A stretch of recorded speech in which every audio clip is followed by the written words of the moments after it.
Айкеш, Курметный Достар, добрый вечер, уважаемые гости, друзья, товарищи, господа.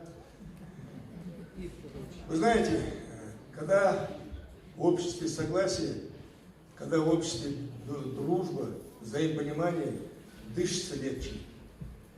И вот сегодняшнее мероприятие, которое направлено на согласие, на взаимопонимание, это замечательный праздник. Это объединяющий нас всех.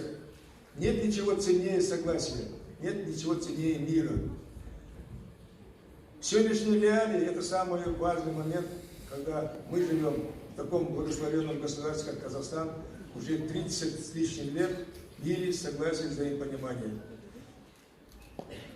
Мы все бываем в сетях, в интернетах, видим, слышим, что некоторые ля-патриоты уливают свою желчь в адрес таких вот мероприятий.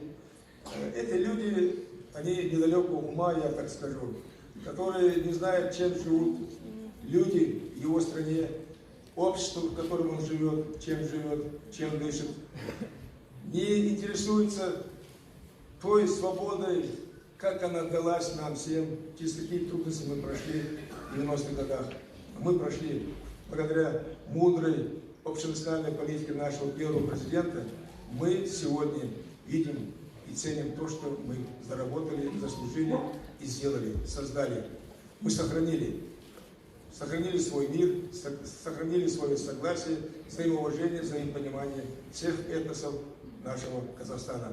А нас, этносов, 142 этноса в Казахстане. Это самая многоцветная, многоязычная страна, это Казахстан.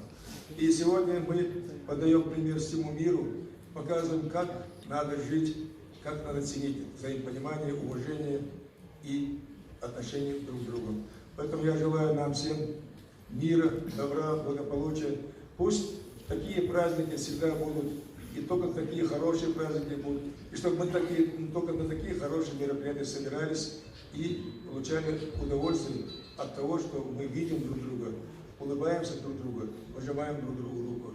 У нас нет ничего противоречащего этому, у нас все есть. Поэтому мира, добра и благополучия каждой нашей семье.